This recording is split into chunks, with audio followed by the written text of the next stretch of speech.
আসসালামু আলাইকুম রহমতুল্লাহি ওয়া বারাকাতুহু। আজকের আলোচনাটি খুবই গুরুত্বপূর্ণ।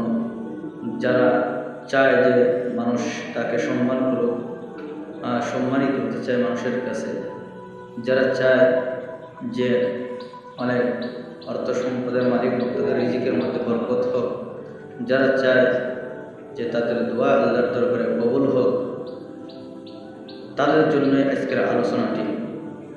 তারা শেষ পর্যন্ত ধৈর্য সহকারে শুনুন, তাহলে বুঝতে পারবেন যে কীভাবে মানুষের কাছে সম্মানিত হওয়া যায় এবং কীভাবে মানুষের কাছে দামি হওয়া যায়। আল্লাহর কাছে দোয়া করলে দোয়া কবুল হয়, রিজিকের মধ্যে বরকত হয়। তো শুরু করা যাক আজকের মূল আলোচনাটি।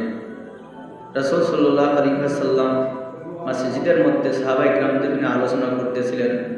এমন সময় একজন গ্রাম্য ব্যক্তি এসে রাসূল সাল্লাল্লাহু আলাইহি ওয়াসাল্লামকে বললেন, হে আল্লাহর রাসূল, আমাকে এমন একটি আমলের কথা বলে দিন যার দ্বারা আমি মানুষের কাছে সবচেয়ে বড় সম্মানিত ব্যক্তি হতে পারি। রাসূল সাল্লাল্লাহু আলাইহি ওয়াসাল্লাম তাকে বললেন, লা তাশকু মিন আমরিকা শাইআন ইলাল খালক তাকুন আকরামান নাস। তুমি মানুষের কাছে সবচেয়ে সম্মানিত হতে চাইলে তোমার প্রয়োজনের কোনো কথা মানুষের কাছে বলা যাবে না। যদি তুমি তোমার প্রয়োজনের কথা মানুষের কাছে না বলতে পারো, তাহলে তুমি মানুষের কাছে সবচেয়ে সম্মানিত ব্যক্তি হিসেবে পরিচিত হবে। একথা শোনার পরে গ্রাম্য ব্যক্তি রাসূল সাল্লাল্লাহু আলাইহি ওয়াসাল্লামকে আবার প্রশ্ন করলেন, ইয়া রাসূলুল্লাহ, উরিদু আন আকুনা আ'লামান নাস। ক্বালা ইত্তাকিল্লাহ তাকুন আ'লামান নাস। লোকটি বললেন, হে আল্লাহর রাসূল, আমি বড় আলেম হতে চাই। তখন রাসূল আকরাম সাল্লাল্লাহু আলাইহি ওয়াসাল্লাম বললেন, তুমি বড় যদি আলেম হতে চাও, তাহলে ইত্তাকিল্লাহ, তুমি আল্লাহকে ভয় করো, তাকুন আ'লামান নাস, তাহলে তুমি মানুষের কাছে সবচেয়ে বড় আলেম হতে পারবে।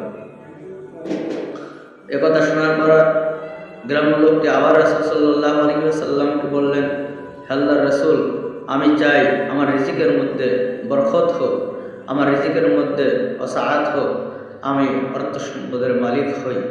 এমন একটি কথা বলে দেন যার মাধ্যমে আমার রিজিকের মধ্যে বরকত হবে। রাসূল সাল্লাল্লাহু আলাইহি ওয়াসাল্লাম একথা শোনার পর গ্রাম্য ব্যক্তিকে বললেন, আদিম আলা তাহারতি ইউসাউ আলাইকা রিজকুকা। তুমি সর্বদাই পবিত্র অবস্থায়, পাক পবিত্র অবস্থায় থাকো, তাহলেই তোমার রিজিকের মধ্যে বরকত হবে। একথা শোনার পর রাসূল সাল্লাল্লাহু আলাইহি ওয়াসাল্লাম গ্রাম্য ব্যক্তি আবার বললেন, ইয়া রাসূলুল্লাহ, উরিদু আন তুস্তাজাবা দাওয়াতি। আমি চাই আমার প্রতিটি দোয়াই আল্লাহর দরবারে কবুল হোক।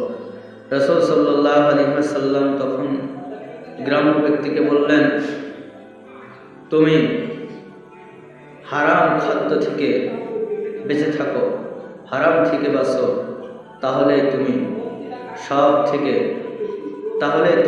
তোমার সমস্ত দোয়া আল্লাহর দরবারে কবুল